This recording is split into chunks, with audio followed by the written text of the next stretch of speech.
from Sky. Yeah. Mikel, the Odegaard long-term contract, how much of a lift has that given you and your side going into this huge game on Sunday? Great news for the club, great news for the team. Really happy for him as well. He fully deserves that. It just shows as well that there are many ways to make it. There are many pathways to arrive where you want, and at the end it's about finding a place where you feel comfortable, where you feel valued, and you can express your talent. And I think he's found that place. I think he's loved by everybody, respected by everybody, and he fully deserves what he's doing. Yeah, I mean, he mentioned, didn't he, it feels like he's found a home here. He came on loan, he went on to be integral to your side, to captain your side. He's clearly had a great couple of years. How much better do you think he can get? Where can you still see him improving? We don't know, I think they don't have to be looking for a ceiling. I think they have to try to be better every single day, being humble enough to admit that there is still a big room for them, and one thing is what you can do individually every single day, which I think he does, and the other thing is obviously the contribution to all the players that you have around you. When you have players that have the quality to make you better, that's a huge bonus. So I think you are as good as your team, and I think the players that he has around him obviously elevates his qualities, and that's why he's better and better. With Everton last weekend and doing what you hadn't done in 6, with what you did midweek, could preparations for this game have gone any better? No, winning always helps and maintains the spirit in the right place. This game doesn't need any motivation. It's the most special game of the season. It's a derby. It's a special moment for all of us, and we just need to focus on that.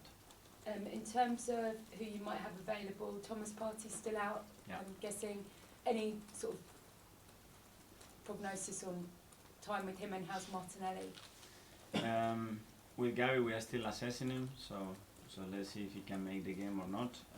Thomas for sure is out, and the rest hopefully available. We still have 2 training sessions, but there was no big issues in midweek. So Martinelli not ruled out at this stage. No. No. And I want to ask you about your keepers, because clearly it's going to be a topic of much discussion over the next few weeks as well. Can I just ask you how Ramsdale has reacted? Because he didn't look particularly happy whenever the cameras panned to him on Wednesday night. I understand that, and it's very difficult with every player, and I suffer and I care about every player that is not playing, but this is the competition, and this is my job as well to make decisions in the best possible way for the team, and he's been very supportive. He's been really good around the place, and that's what I expect from every single player, because when you are on that field there is someone else that is not, so it goes both ways, and so far it's been really, really good. And just finally from me, are these the sort of really tough, maybe even ruthless decisions you're going to have to make if Arsenal are to win the silverware you so desperately want? And are you comfortable doing that? Comfortable? Maybe I look, but in your tummy, when you have players sitting or you have to announce the lineup, it's one of the hardest things, because players feel valued and happy when they play, and when they don't, it's very difficult, and you want them to feel loved and to feel trusted, and the way to do it is to play them.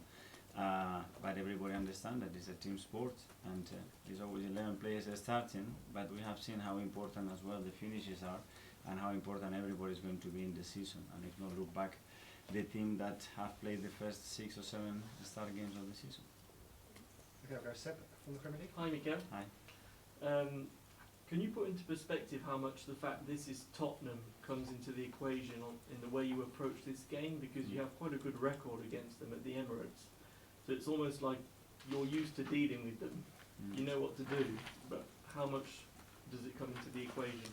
A new challenge, a new opportunity. Obviously, they have a new manager that is done really, really well, and I think he's changed the vibe and everything around the club, and different style as well. So adapt to that, be ourselves, and produce the performance that we need to beat them. What do you think of Ange Postecoglou? He's very appreciated by I the really Tottenham like him. community. He's got a song as well in his name. How do you feel about Really it? like him. I had players, and I know players had him, and they always speak really, really highly of him. And obviously, that's not a coincidence. And you can tell us straight away that he's fitting in the right way. So that's the beauty of this league, that we have top managers, top competition, and every game is very difficult. And finally, do you have any memories of this fixture as a player, as a manager? Memories that stand out? Yeah, I have many. Obviously, the recent one is the last years as well, which is beautiful, and it's just living with our supporters, the moments when you manage to win the game, and that satisfaction that you give to everybody, because it's a special day for everybody.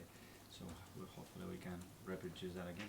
Thank you very much. Thank you. George from BBC. Thanks, Dad. Mikel, sorry, just one on Aaron Ramsdale, if you don't mind. Has this decision been so hard for you personally because Ramsdale's so likeable and he's a fan's favourite as well? Is that what's made this decision so tough for you when you talk about how hard it is to make? Yes, it is hard, but with all the players it's the same. You know, Aaron is an exceptional character, and he's got this charisma and this aura around him, and we all know that, and I fully understand that. And it happens with many other players. You see the reception that everybody got to Emil the other night, and he sent him a message. That's why we really like him, and I really like him, and we have to deal with that. But at the end, yeah, you have to make the team, the lineup of what you feel, and the best way to prepare the game. Just going back to Martin signing his new contract, I mean, everyone's known about him since he was 15, really. Yeah. He's like a wonder kid. And now he's playing the best football of his career. How's he got to that stage with dealing with that pressure? Because that can't be easy to do it from 15, and now here he is at Arsenal as Arsenal captain. Yeah. At a very early age, he had huge expectations. He made his debut with the national team as well at 15, 16, I think. He's played for 5 different teams in 3 different countries in that period. That's a lot for someone to take. But I think you are made as well of the experiences and the journeys that you go through. And Martin is the player that he is today at that age because what he's been through in the last 4 or 5 years. That's what is making the player and the person that he is today. And we are really happy that he's found home. And he's a captain. Is he a quiet captain? Or is he quite vocal in the dressing room when you put this leadership responsibility on him? I think it's a really good balance. You notice him around the building all the time because he's doing all the time the right things. When he needs to get into fun, I think he's quite funny. He's really likable person, so committed, and I'm really, really happy to have him as a captain. And just on the contracts at Saka, Martinelli, Saliba, and you've got Declan Rice on a long contract now. I mean, this is possibly the core of your team for the next 5 years. I mean, that must be very pleasing for you and for the chairman, really, of the club. Yeah, well, I think the club has done really well in the last 2 or 3 years, you know, to try to give it some consistency and try to maintain the talent that we have, and we are trying to develop to be consistently where we want to be, and that's the objective, to keep maintaining that and improving the team. Thank you. Simon from the Standard.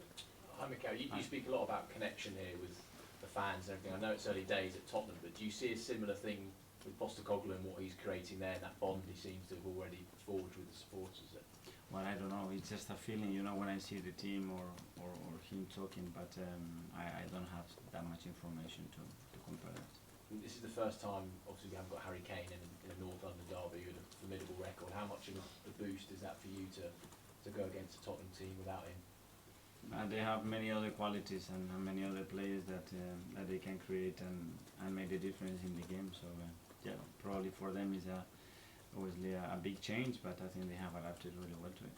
And just lastly, I know you won't tell us, but have you decided who's going to play in goal on Sunday? I haven't decided. James from ESPN. Just on Kane, in the analysis you've done on Spurs this week, what differences have you noticed in Tottenham without Harry Kane? Well, obviously it's a special player. Everything was going through them. He was the one that glided everything together, and they did it in many different ways from many different areas of the pitch. Now it's a bit different. I think they have a different style for the last 2 coaches as well. There for sure, they have some specificity in some movements that they make with certain players. So it's I think it's a very different team. he is the all-time top goal scorer in North London derbies, 14 goals in 19 games. It must be a little bit of a relief that he's not involved anymore. We tend to forget quickly. We just focus in the team that they have, and especially what we have to do to play the best possible way to create problems to them, and that's what we're going to try to do on Sunday.